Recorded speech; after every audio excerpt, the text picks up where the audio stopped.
मैं बताती हूँ। ধীরে কিছুই হবে না, যা হবে জোরে, যাতে সবাই শুনে আর দেখে। আমার মনে হয় ভাইরাল হওয়ার জন্য এটা সবাই জানা দরকার। আজকের ঘটনা কি? আজকে আমি হাজির হয়েছি আপনাদের সবাইরে ভাইরাল করার জন্য একটা আসন নিয়ে, যে আসনে ভিডিও করলে আপনি ভাইরাল 100%। আর যার কারণে এই আসনের নাম দিলাম নিনজা আসন। তবে একটা কথা, আমার রিকোয়েস্ট, এই আসনে কোনো মেল পারসন ভিডিও করবেন না। দিস আসন অনলি ফর বেডি মানুষ। অনেক রিস্কি একটা আসন, যে আসনে পুরুষ মানুষ ভিডিও বানাইলে কলম দিয়ে আর কালি বেরিয়ে কেন? সেই বিষয়ে পরে বলি। মূল বিষয় হলো, আপনারা কি জানেন আসন কত প্রকার? 3 প্রকার। এক, একটু ভদ্র আসন, সামাজিক আসন। আর 3, আমি বলুম না, আমার শরম করে। বসাটা ম্যাটার করে না, মূল বিষয় হলো ফোকাস করা জায়গা জমির দিকে।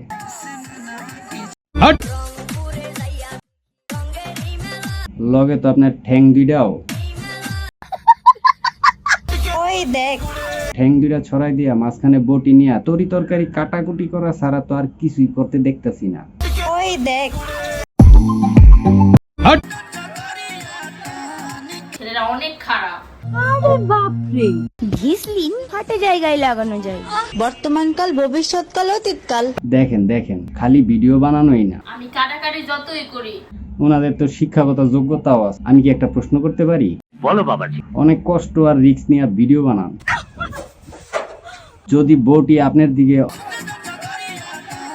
অথবা আপনি বটির দিকে যান, সেটা হইব কোন কাল? এটা তো একদম সোজা, মরণকাল। সোনা পাখি, ঘিসলিন হাটে জায়গায় লাগানো যায়। আর সেই ফাটা জায়গায় যদি কাইটটা যায়, তখন কি জামাই থাকবো?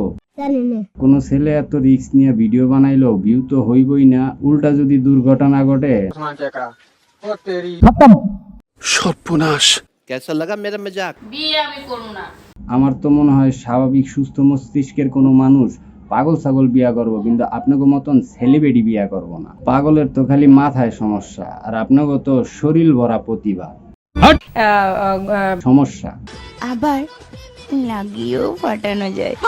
আপনাদের মানুষ কম আজে বাজে কথা বলে না, কিন্তু আপনাকে তো কানেই ঢুকছে না তো, ঢুকছে না।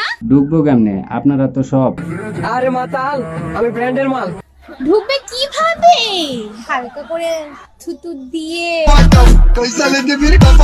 এখনো সময় আছে, ভালো হয়ে যান, ভালো হইতে পয়সা লাগে না। আজকের মতো এই পর্যন্তই। ভালো থাকবেন, সুস্থ থাকবেন, কাছের মানুষটি খেয়াল রাখবেন। আল্লাহ হাফেজ।